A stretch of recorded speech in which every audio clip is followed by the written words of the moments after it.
여러분 오늘 교회 오시면서 길거리에 있는 많은 나무들을 봤을 텐데 이 여름의 장마철에 나무들은 어떤 생각을 하고 있을까요? 이 무덥고 습하고 비가 내리는 이 계절에 나무들은 무슨 생각을 하고 있을까요? 선교학교를 마치고 카자흐스탄에 갔는데 카자흐스탄은 참 땅이 넓은 지역입니다. 그런데 시골에서 사역을 마치고 이 침대 기차, 야간 기차를 타고 계속해서 가는데 거의 한 15시간 정도 기차를 탄 것 같아요. 그런데 가도 별게 없어요. 나무도 많이 없고 풀도 별로 없어요. 그래서 이렇게 생각해 보면서 딱 한국에 도착해 보니까 가는 곳마다 푸르른 거예요. 그러니까 우리는 이미 익숙하죠. 이 푸르른 것에 나무가 어디나 있는 것은 당연한 것처럼 느껴집니다. 하지만 어느 지역에 가보면 그렇지 않다는 것을 알 수가 있어요. 나무가 살 수 없는 지역이 있습니다. 풀이 자라기 힘든 지역이 있다는 것을 알게 됩니다. 자, 바꾸어서. 자, 그러면 나무가 살 수 있는 환경이 돼서 이렇게 나무가 푸르고 이렇게 막 성장하는 것을 본인 스스로 느낄 때 나무가 불행할까요? 행복할까요? 나무는 무척 행복해요. 나무는 무척 행복해요. 우리 교회는 이 본당 안에 나무를 두지 않습니다. 근데 제가 부목사 시절에 이렇게 본당 강대상 뒤에 나무가 있었어요. 그때 나무는 아마 호주 삼나무였는데, 그래서 언젠가 그 나무를 생각할 때마다 마음이 되게 아팠어요. 어느 비 내린 날이었는데 이 호주 삼나무가 이렇게 밖에 보이는 은행나무를 볼 때 어떤 느낌일까? 야, 너희들은 너무 좋겠다. 나는 에어컨 있는 데서 지내는데 나무는 에어컨 있는 데서 지내는 게 좋은 것이 아닙니다. 좋은 게 아니에요. 나무는 밖에서 때로는 덥기도 하고 때로는 춥기도 하고 비도 오고 이런 환경에서 자라는 것이 건강해요. 그렇게 바람을 맞으면서 나무는 성장을 하는 것입니다. 이렇게 행복한 나무들이 매일 어떤 일을 하냐면 좋지 않은 것을 자기가 머금고 좋은 것을 공급해 준다는 것을 저희가 익히 잘 알고 있어요.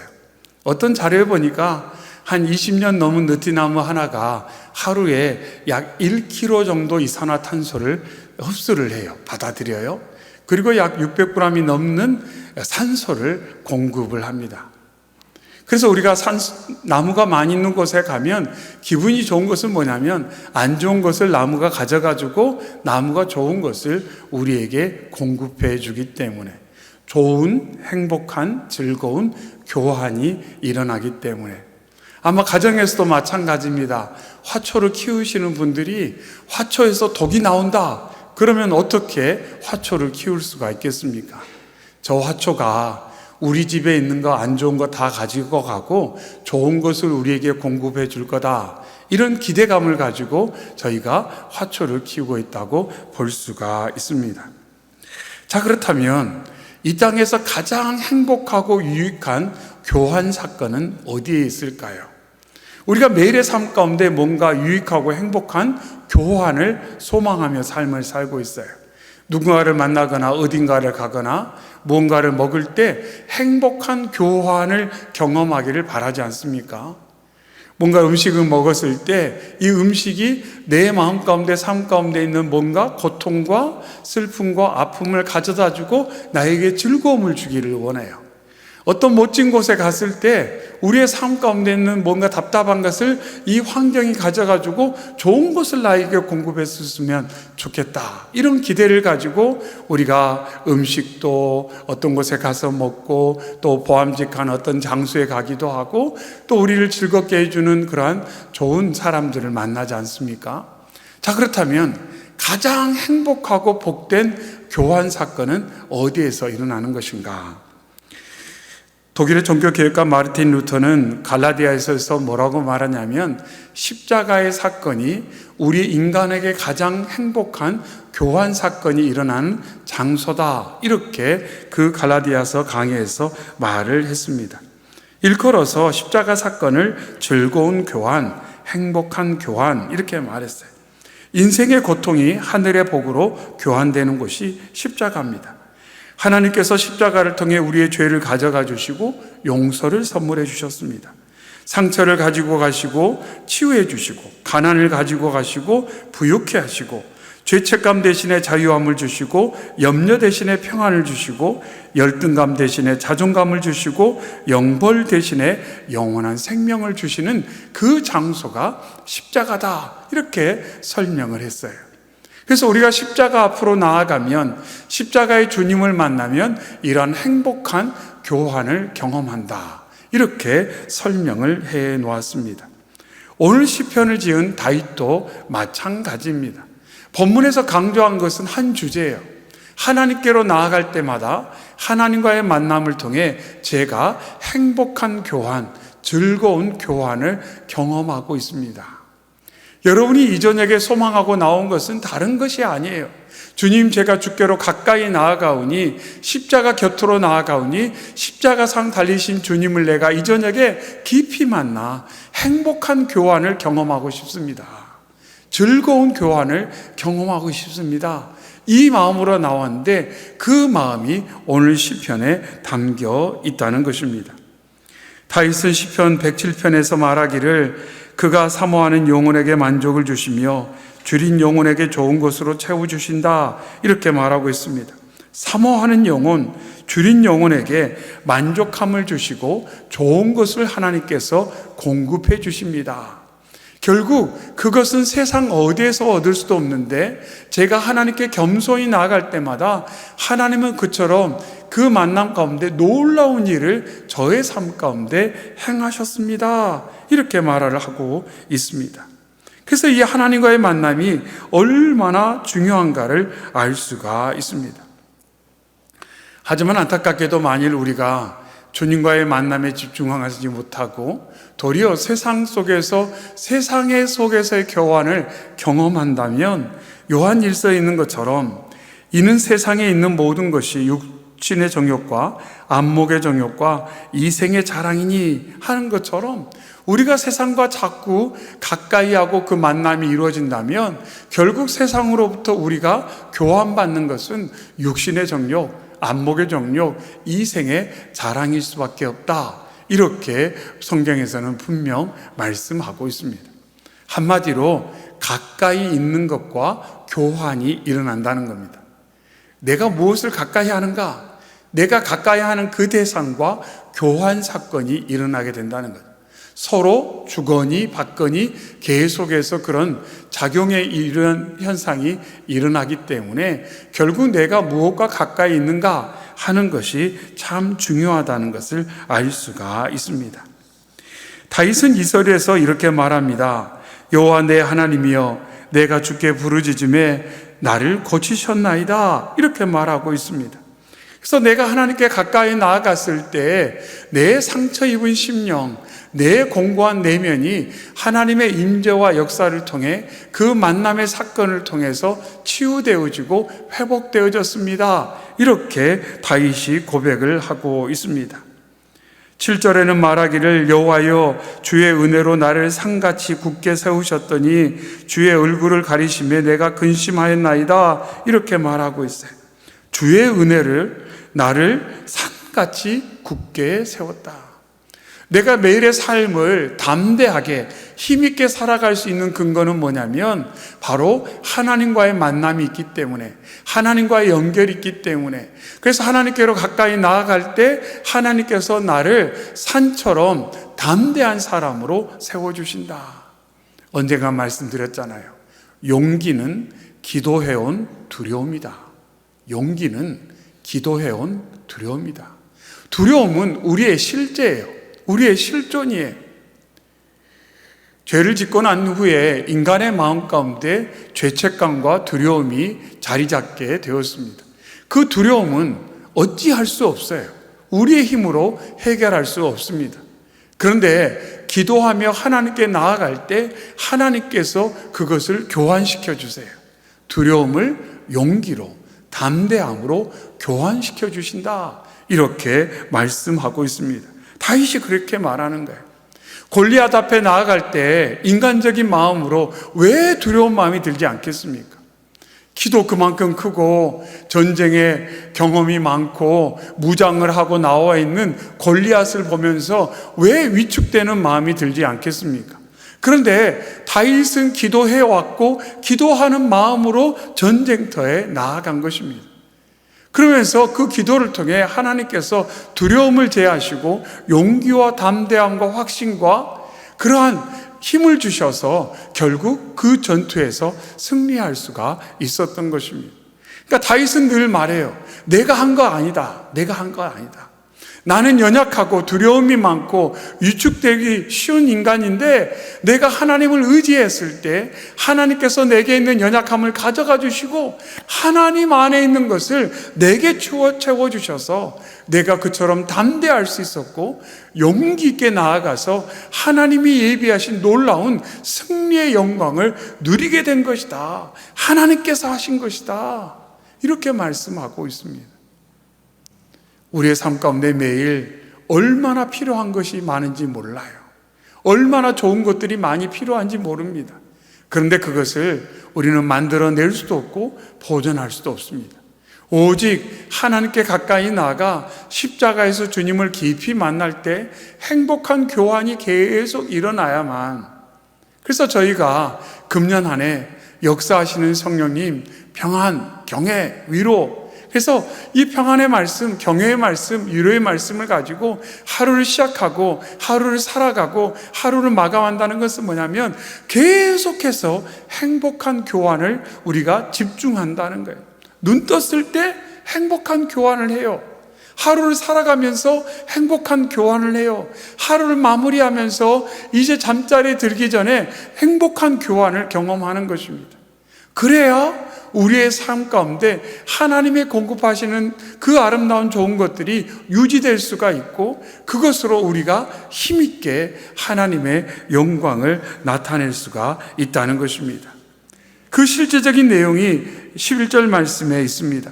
주께서 나의 슬픔이 변하여 내게 춤이 되게 하시며 나의 베옷을 벗기고 기쁨으로 띠띠우셨나이다. 이렇게 말합니다.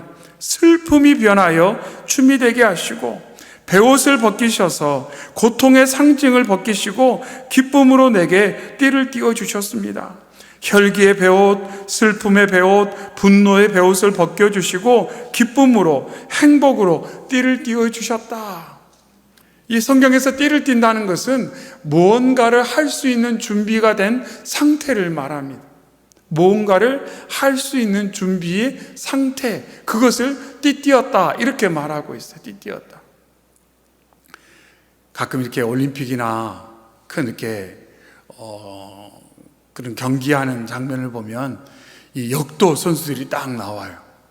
역도 선수들이 하는 몇 가지 보편적인 행동인데 하나는 뭐냐면 손에다가 이렇게 로진을 바르는 거예요. 이렇게 미끄러지지 말라고. 또한 한 가지 하는 게 꼭 있는데 그거 뭐냐면 벨트를 조여매는 거예요. 그죠? 벨트를 딱 조여매요. 왜냐면 배심으로 드는 거니까. 힘을 딱 주려고. 그러니까 이 띠를 띈다는 것이 그만큼 중요한데 만약 근심, 슬픔, 분노 이런 부정적인 감정과 생각이 내 삶 가운데 가득한다면 힘있게 삶을 살아갈 수가 없다는 거죠. 힘있게 삶을 살아갈 수가 없다는 거예요. 뭔가 집중할 수도 없고 뭔가 좋은 결과를 낼 수가 없다는 겁니다. 막 일을 하는데 계속 염려해요. 불안해요. 걱정해요. 어떤 일을 하는데 마음이 평안하지 못하고 막 분노와 여러 복잡다단한 부정적 생각과 감정이 나를 막 압도해 버린다면 어떻게 그 모든 과정을 통해서 선한 결과가 나타나고 또한 하나님께 영광이 될 수가 있겠습니까? 그러니까 하나님께서 마치 작전 타임을 하듯이 먼저 나를 만나라. 그리고 행복한 교환을 경험하고 너가 말씀에 있는 것처럼 슬픔과 배옷에 그러한 것에 묶여 삶을 사는 것이 아니라 춤을 추듯 기쁨의 삶을 살아라 이렇게 말씀하고 있습니다. 근데 생각해 보니까 카자흐스탄에서는 제가 좀 춤을 출 것 같더라고요. 근데 교회에 돌아오니까 춤을 못 추는 거예요. 그러니까 거기서는 좀 더 자유했던 것 같아요. 카자흐스탄 성도들도 만나고 조금 더 제가 좀 편했던 것 같아요. 근데 교회 딱 오니까 이제 좀 뭔가 좀 더 그러한 무거운 옷을 입고 있지 않은가 하는 생각이 들었어요. 바라기는 저도 그렇고 여러분도 그렇고 매일의 삶 가운데 슬픔이 변하여 춤이 되고 우리의 배옷이 볕가져고 기쁨의 띠를 띠는 저와 여러분 되기를 소망합니다. 아멘. 그 내용이 이사야에도 기록되어 있습니다. 이사야 61장에 무릇 시온에서 슬퍼하는 자에게 화관을 주어 그 죄를 대심하여 기쁨의 기름으로 그 슬픔을 대신하며 찬송의 옷으로 그 근심을 대신하시고 그들이 의의 나무 곧 여호와께서 심으신 그 영광을 나타낼 자라 일컬음을 받게 하려 하심이라, 이렇게 말씀하고 있어요. 그래서 이사야 61장에서는 조금 더 섬세하게, 노래가 아니기 때문에 조금 더 풀어서 설명을 하고 있습니다. 그래서 이런 행복한 교환을 통해서 여호와의 하나님의 영광을 나타낸다고 정확하게 말씀을 하고 있습니다. 이 시간도 우리의 마음과 삶 가운데 있는 모든 연약함을 주님께 맡겨드리고 행복한 교환을 경험하는 저희 모두 되시기를 주의 이름으로 축원합니다. 아멘. 자, 그러면 행복한 교환, 즐거운 교환을 경험하면 결과가 어떠한가? 12절에 이는 잠잠하지 아니하고 내 영광으로 주를 찬송하게 하심이니 여호와 나의 하나님이여 내가 주께 영원히 감사하리다, 이렇게 말씀하고 있습니다. 그래서 행복하고 즐거운 교환을 경험하면 어떤 결과가 나오냐면 잠잠하지 않고 찬양하고 감사한다. 잠잠하지 않고 찬양하고 감사한다. 결국 찬양과 감사는 어디로부터 시작되냐면 행복하고 즐거운 교환으로부터 시작된다라는 거죠. 이렇게 비전타운 딱 가보면 얼마나 좋은지 몰라요. 딱 산책로에 딱 가면 너무 기분이 좋죠. 그러면 반응이 어때요? 좋다. 행복한 교환이 일어나니까 좋은 거예요. 눈도 얼마나 시원한지 몰라요. 그렇죠? 푸르르고 그냥 청청한 나무들을 보면 얼마나 눈도 좋은지 몰라요. 막 귀도 너무 좋아요. 막 새소리가 들리고 바람소리가 들리니까 이 귀도 얼마나 좋은지 몰라요.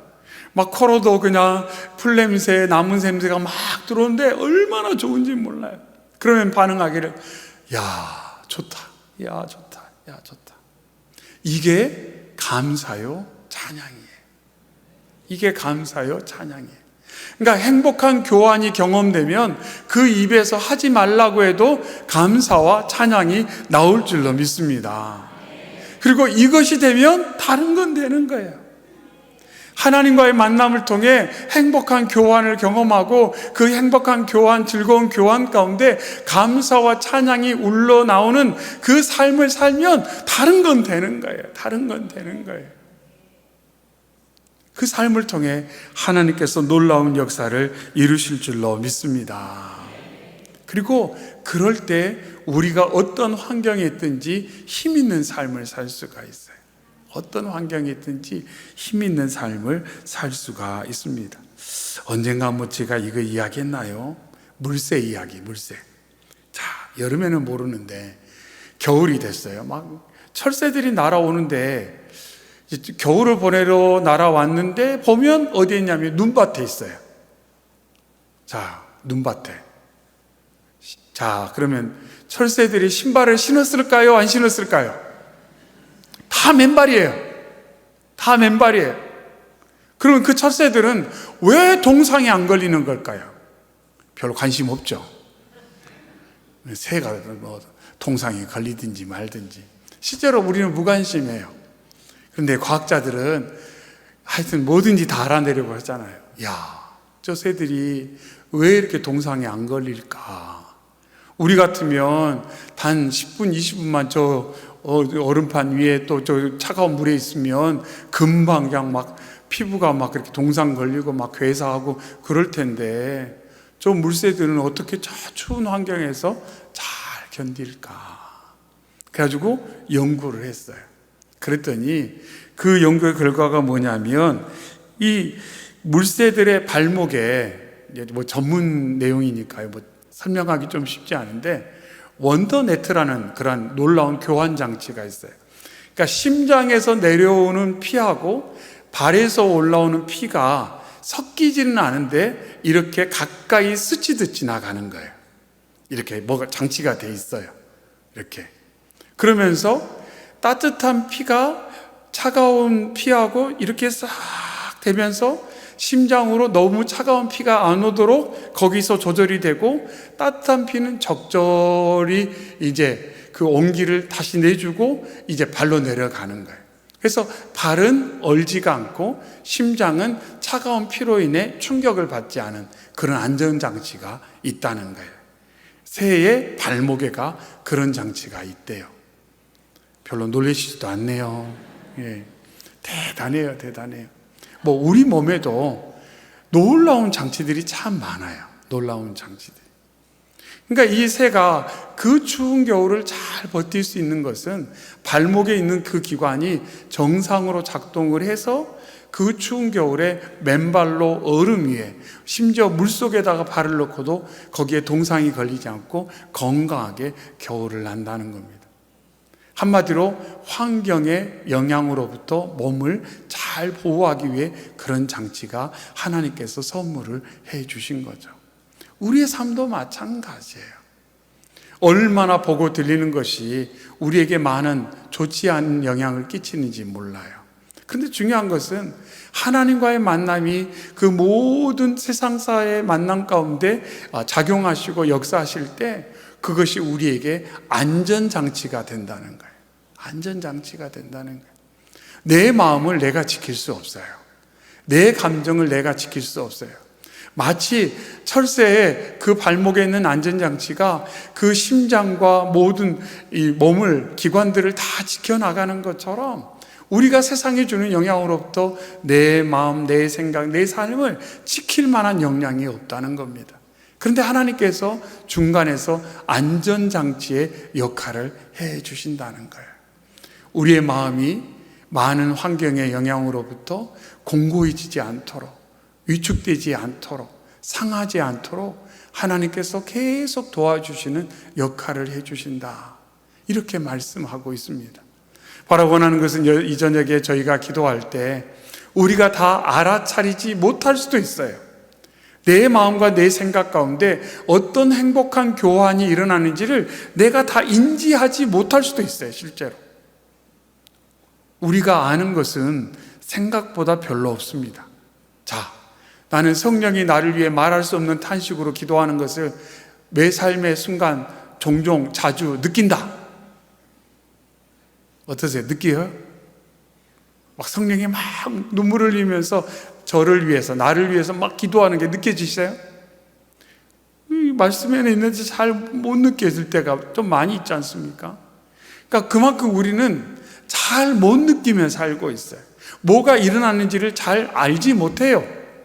그러니까 이 저녁에 기도할 때도 내가 느끼는 것에 너무 집중하지 마시고 오늘 말씀을 의지해서 하나님, 다윗이 고백한 그 말씀, 성경 안에 담겨져 있는 그 말씀을 제가 의지해서 기도합니다.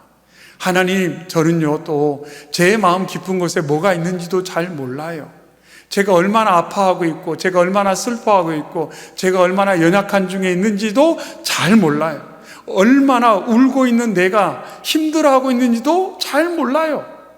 그런데 잘 모르지만 한 가지 아는 것은 제가 하나님께 가까이 나아갈 때 하나님과의 만남을 통해 그 성령님의 깊은 임재를 통해 제 안에서 놀라운 행복한 교환, 즐거운 교환, 저를 살리고 저를 일으켜주는 교환이 일어날 줄로 믿습니다. 이 마음 가지고 이 저녁에 기도하셔서 주님께서 일으키시는 놀라운 교환을 경험하는 저희 모두가 되시고, 삶의 순간마다 그러한 교환이 축적되고 축적돼서 우리의 입술과 우리의 삶에서 슬픔과 탄식과 고통과 아픔과 불만족과 불평과 온갖 연약한 생각과 무거운 것들이 제하여지고 하나님이 주신 선물이 가득 차고 넘쳐서 다윗처럼 하나님 앞에서 덩실덩실 춤을 추고 하나님을 기뻐 찬양하는, 그래서 많은 사람들 앞에서 그 모습을 통해 하나님의 살아계심을 증거하고 나타내는 저희 모두 되시기를 주의 이름으로 축원합니다. 아멘. 이 시간 우리 찬송가 411장 1절 찬양 드리고 우리 함께 기도하겠습니다.